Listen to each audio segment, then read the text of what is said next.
ये आकाशवाणी है। कोविड-19 विशेष कार्यक्रम के अंतर्गत प्रस्तुत है कोरोना वायरस संक्रमण की वर्तमान स्थिति पर चर्चा, जिसे प्रस्तुत कर रहे हैं आकाशवाणी संवाददाता सिद्धार्थ सिंह। इस कार्यक्रम में आमंत्रित स्वास्थ्य विशेषज्ञ हैं जयपुर के सवाई मानसिंह चिकित्सा महाविद्यालय में प्रोफेसर डॉक्टर रमन शर्मा। नमस्कार श्रोताओं। कहते हैं जब चुनौती बड़ी हो तो हमें धैर्य और संयम से काम लेना चाहिए, सतर्क और जागरूक रहना चाहिए। जी हाँ श्रोताओं, कोविड को लेकर देश में जिस तरीके के हालात चल रहे हैं वो हमारी चिंता को और बढ़ा देते हैं। कोरोना की इस दूसरी लहर की तेजी का अंदाजा इस बात से लगाया जा सकता है कि जहां सोमवार को संक्रमण के नए मरीजों की संख्या 1,03,000 थी, वहीं मंगलवार को 96,000 हुई और कल 1,15,000 से ज्यादा कोरोना के नए मामले सामने आए। वहीं पिछले 24 घंटों में ये आंकड़ा बढ़कर 1,26,000 तक पहुंच गया। आपको याद होगा कि पहली लहर में संक्रमण के सबसे ज्यादा मामले 17 सितंबर को आए थे। तब नए मरीजों की संख्या 97,000 से ज्यादा थी। अगर संक्रमण की चेन को तोड़ा नहीं गया तो स्थितियां और भी गंभीर हो सकती हैं। हालात को काबू में करने के लिए किसी शहर में लॉकडाउन तो कहीं नाइट कर्फ्यू लगाया गया है। इसलिए जरूरत है हमें कोविड एप्रोप्रिएट बिहेवियर अपनाने की। और आज जिस तेजी से भारत में दुनिया का सबसे बड़ा कोविड वैक्सीनेशन प्रोग्राम चल रहा है, भारत विश्व का एकमात्र देश है जहां केवल 82 दिन में ही 9 करोड़ से ज्यादा कोविड टीके लगाए गए हैं। पूरी दुनिया में रोजाना कोविड के टीके लगाने के मामले में भारत पहले स्थान पर है, जहां प्रतिदिन औसतन 34 लाख से अधिक टीके लगाए जा रहे हैं और कोरोना से बचाव में इन टीकों की महत्वपूर्ण भूमिका है। श्रोताओं, कोविड-19 को लेकर आपको जागरूक करने और सही और सटीक जानकारी देने के लिए आकाशवाणी पर हम कोरोना जागरूकता श्रृंखला का ये विशेष कार्यक्रम लेकर आते हैं और आज के इस अंक के साथ मैं हूं सिद्धार्थ सिंह। श्रोताओं, कोरोना को लेकर आपके तमाम सवालों का जवाब देने के लिए हमारे आज के इस कार्यक्रम में हमारे साथ हैं एसएमएस मेडिकल कॉलेज जयपुर के डिपार्टमेंट ऑफ मेडिसिन में प्रोफेसर और unit head doctor Raman Sharma. Doctor Raman का चिकित्सा के क्षेत्र में लंबा अनुभव रहा है। डॉक्टर रमन, आज इस कार्यक्रम में हम आपका स्वागत और अभिनंदन करते हैं। जी नमस्कार। श्रोताओं, कोरोना से संबंधित सवाल डॉक्टर रमन से टोल फ्री नंबर 1800-115767 और हमारे स्टूडियो का दूसरा नंबर है 011-233-14444 पर पूछ सकते हैं।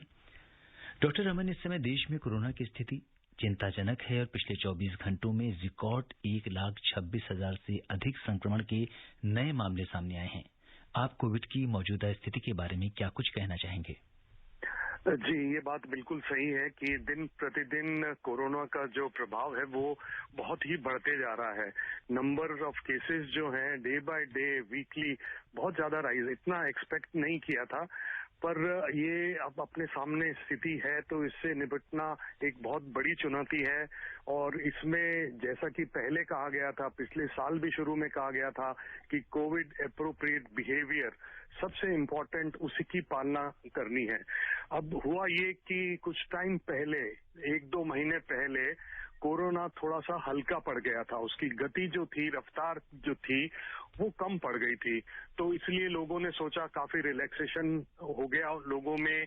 कोविड एप्रोप्रिएट बिहेवियर जो है कि जो कि सबसे इम्पोर्टेंट है इन्फेक्शन को प्रिवेंट करने में, उसकी पालना में थोड़ी लापरवाही होने लगी।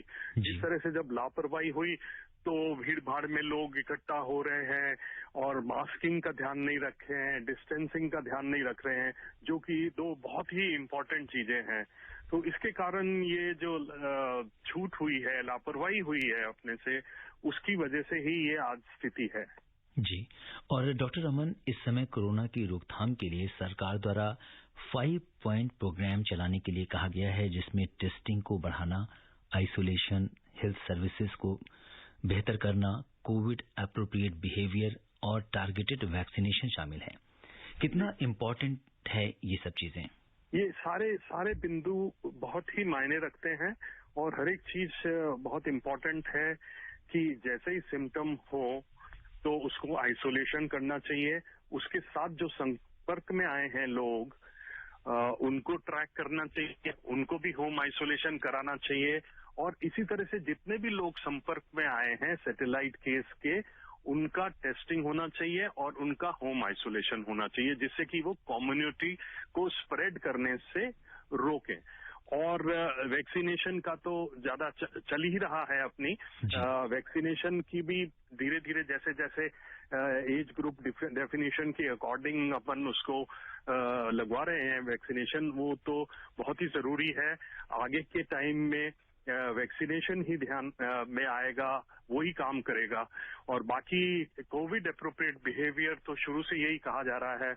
अमेरिका में भी यही कहा गया था कि कुछ टाइम तक कोविड अप्रोप्रिएट बिहेवियर में बड़ा लैकिंग था, तो उससे वहां मृत्यु दर और केसेस की दर जो है वो बहुत बढ़ गई थी, जो कि अब अपने को देखना पड़ रहा है।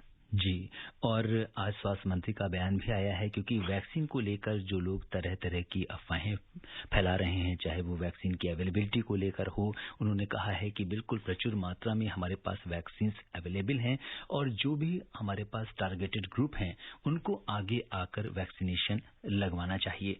तो अभी भी फिलहाल कुछ लोगों में वैक्सीन हेजिटेंसी देखी जा रही है। आप ऐसे लोगों से क्या कुछ कहेंगे, कितनी कारगर है वैक्सीन कोरोना का मुकाबला करने के लिए? जी, ये बिल्कुल सही बात है कि कुछ तरह से शुरू में तो जैसे फ्रंटलाइन वर्कर्स के लिए भी ओपन किया था, उसके बाद 60+, उसके बाद 45 सब ग्रुप्स को अब ओपन किया गया है, पर फिर भी परसेंटेज जो होनी चाहिए थी वो उतनी नहीं हो पाई। एक साथ अगर अपन 60-70% जो ग्रुप है उसको वैक्सीनेट कर दें, तब जाके एक इम्यूनिटी बन पाएगी कम्युनिटी में, हर्ड इम्यूनिटी जिसको कहा जाता है, और उससे बचाव हो सकेगा। तो इसमें वैक्सीन हेजिटेंसी को लेकर यही कहना चाहूंगा कि शुरू में जब कोरोना से अपन सब लोग बहुत ही भयभीत थे, अप्रैल में जून में जब बहुत पीक पे था, तब अपन सोच रहे थे कि वैक्सीन कब आएगा, वैक्सीन कब आएगा। और जब साइंटिस्ट की मेहनत से जो वैक्सीन आ गया है, तो अब लोगों में थोड़ी हेजिटेंसी है। वो सिर्फ इसीलिए है कि सोशल मीडिया में कुछ गलत धारणाएं प्रचलित की जा रही हैं, जो कि गलत है। मैं ये बताना चाहूंगा कि जो वैक्सीन है, दोनों जो भारत में अभी तक मौजूद हैं, बहुत ही मेहनत के बाद बनाए गए हैं। साइंटिफिक एफिकेसी बहुत अच्छी है उनके, 74 से 80% तक प्रोटेक्टिव एफिकेसी है। और सबसे बड़ी बात है कि ये इन्फेक्शन जो है वो अंदर सीरियस बीमारी नहीं करेगा। अगर वैक्सीनेटेड इंडिविजुअल है, पूरा वैक्सीन लगा लिया है दोनों डोजेज, तो उसमें सीरियस इन्फेक्शन होने की नगण्य वो रहती है संभावना, है ना। तो ये बहुत जरूरी है। हालांकि वो थ्रोट में कई बार देखा है कि वैक्सीन के बाद छोटा मोटा इन्फेक्शन आरटीपीसीआर पॉजिटिव आ जाता है, बट उससे परेशान होने की कोई बात नहीं होती है, क्योंकि बॉडी जो है उसकी जो लोकल इम्यूनिटी कई बार नहीं बन पाती, तो सिस्टमिक इम्यूनिटी जो लंग्स में इन्फेक्शन करता है, निमोनिया जो करता है, उसके चांसेस बिल्कुल नगण्य हो जाते हैं। तो वैक्सीन बहुत एफिकेशियस है, इसमें कोई दो राय नहीं है। और आगे बढ़ के अपने को बहुत जरूरी है, क्योंकि जिस हिसाब से बढ़ रहा है, जल्दी से जल्दी वैक्सीनेशन हो, जितना ज्यादा से ज्यादा वैक्सीनेशन हो, उतना ही अपन कामयाब होंगे। डॉक्टर रमन, आपने यहाँ पे बड़ा इम्पोर्टेंट पॉइंट बताया हमारे लिसनर्स को कि वैक्सीन लगवाने के बाद अगर उसका हालांकि परसेंटेज बहुत कम है कि किसी भी रूप से अगर हम कोरोना पॉजिटिव हो जाते हैं तो हमें वो नुकसान नहीं होगा लेकिन बहुत माइल्ड तरीके से कोरोना होगा। तो ये बड़ी इंपॉर्टेंट चीज है, क्योंकि लोगों के दिमाग में बहुत सारी मिथ थी, बहुत सारी भ्रांतियां थी कि अगर वैक्सीन लगवा ली उसके बाद भी हो गया तो फिर क्या फायदा है वैक्सीन लगवाने का। लेकिन आपने ये जो बात क्लियर करी कि अगर आपको हो गया लेकिन उसकी जो इंटेंसिटी है वो बहुत वीक हो जाएगी। जी, वायरस सिर्फ थ्रोट में रह जाएगा। और वैक्सीनेशन के बाद भी ट्रांसमिशन रोकने के लिए अपने को जो वैक्सीनेटेड इंडिविजुअल है उसको मास्क जरूरी पहनना है, क्योंकि गले से गले तक दूसरे इंडिविजुअल को इन्फेक्शन कर सकता है। और अगर दूसरा वाला आदमी वैक्सीनेटेड है तो जैसे मैंने पहले बताया, उसमें गंभीर संक्रमण नहीं होगा।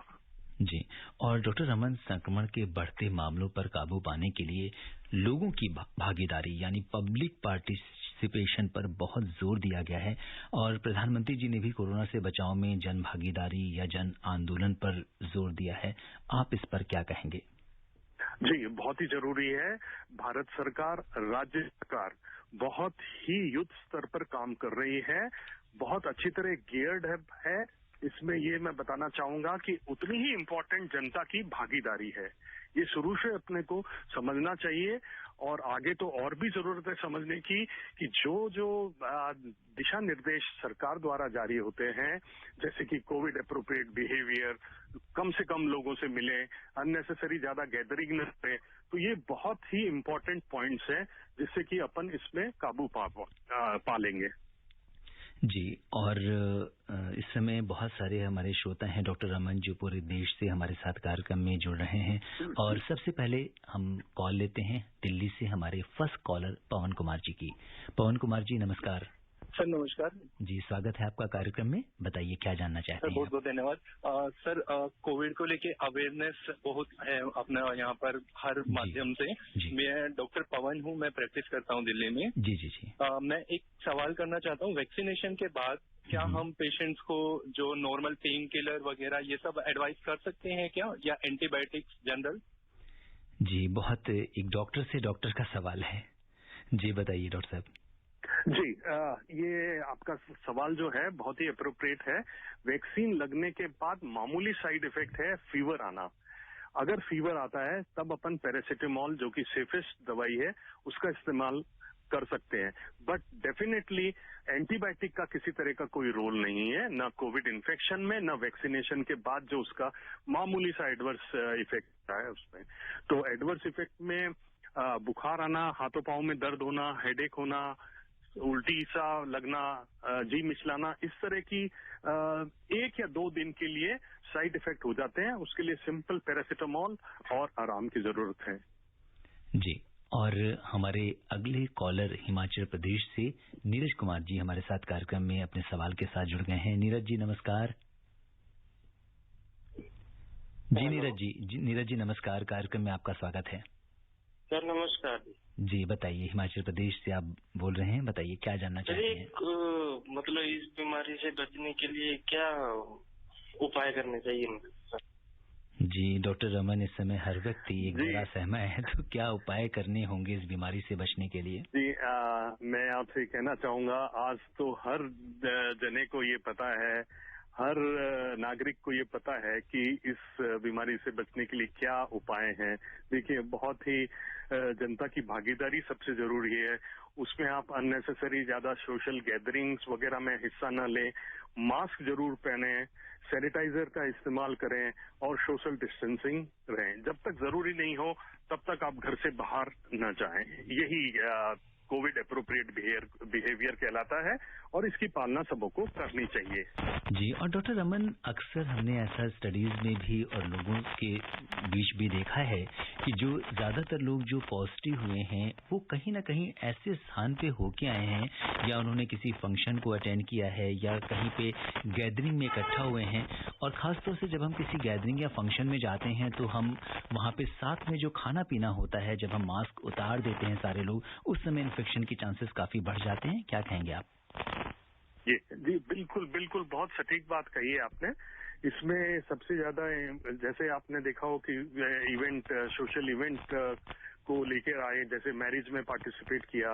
अब मैरिज में भी अपने को ध्यान रखना है कि मास्क जहां तक मतलब एक्सेप्ट और खाना खाते वक्त वो तो उतारना ही पड़ेगा, पर फिर भी अगर अपन सोशल डिस्टेंसिंग का पालना करेंगे तो उससे कोरोना की संभावना दूर हो जाती है। और बहुत ज्यादा, जैसा कि सरकार के निर्देशों के अनुसार अपने को बिहेवियर करना चाहिए। अगर 50 जनों का परमिशन है तो 50 ही आने चाहिए, उससे ज्यादा नहीं आने चाहिए। कई बार देखा जाता है कि ज्यादा लोग बुलाए जाते हैं तो उससे बहुत ज्यादा खतरा हो जाता है। जी, और अब हम रुक करते हैं बड़ौद का, जहां से महेश शर्मा जी अपने सवाल के साथ कार्यक्रम में जुड़ गए हैं।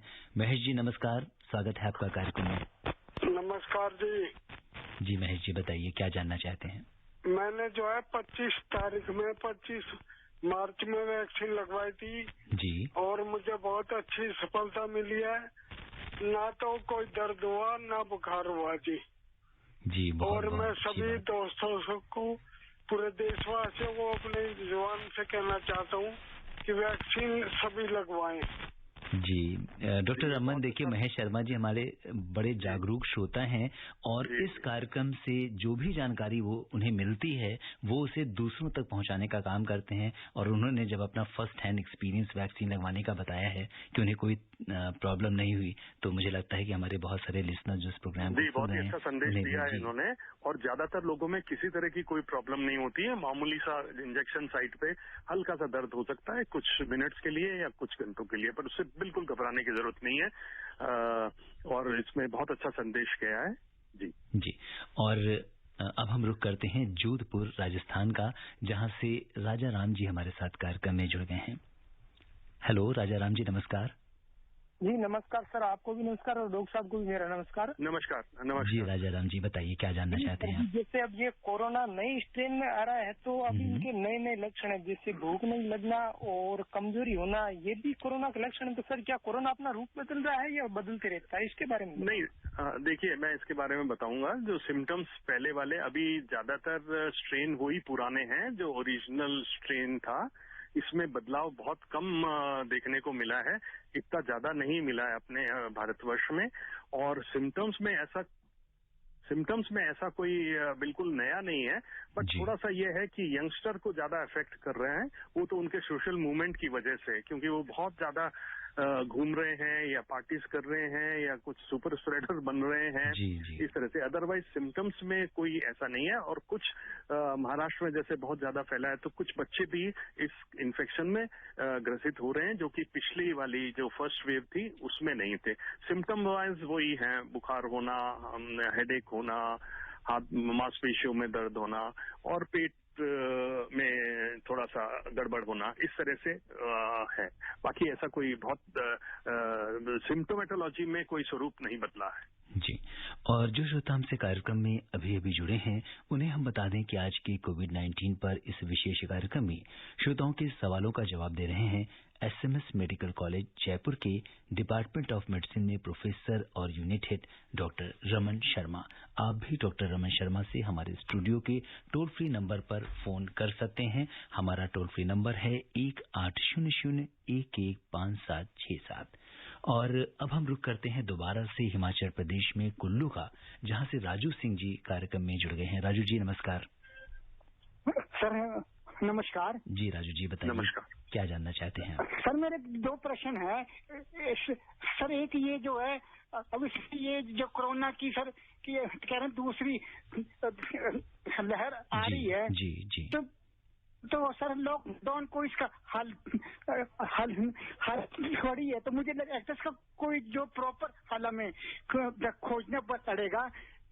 तो सर दूसरी है कि मैंने अभी पढ़ा अखबार में कि सर कि जो है प्लाज्मा की जो है काफी डिमांड बढ़ गई है।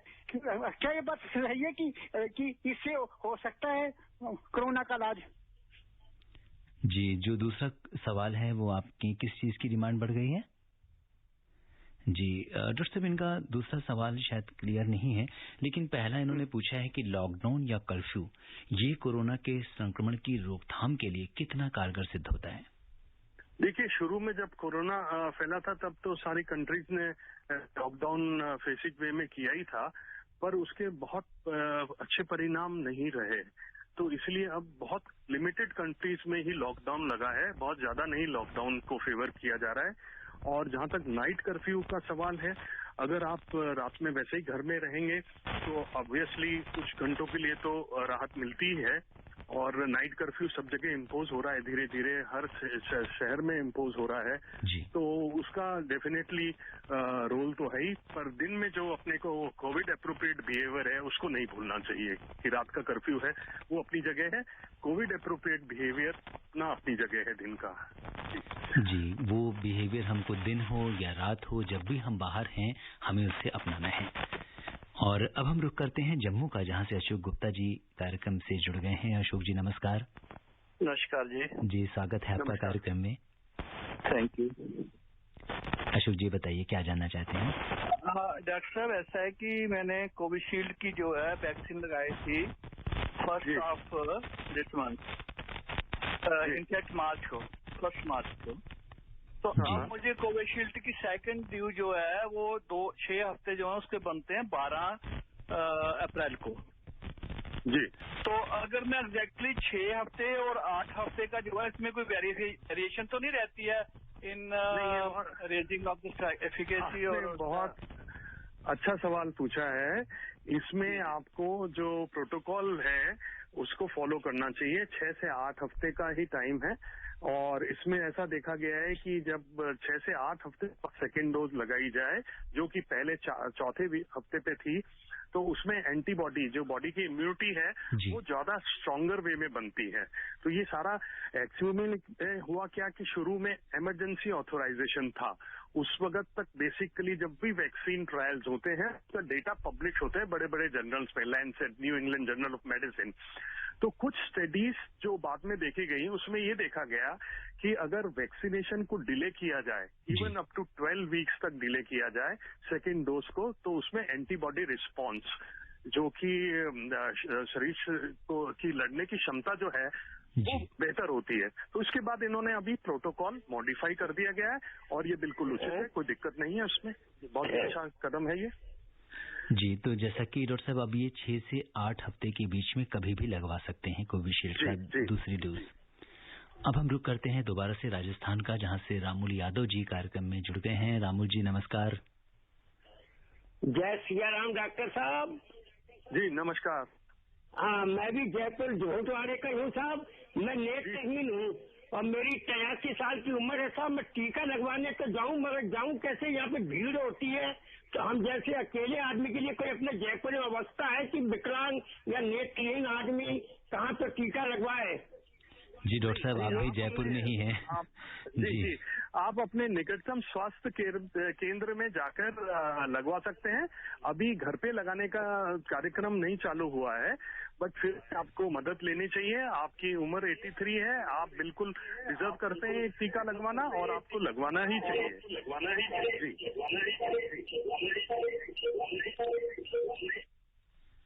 हेलो।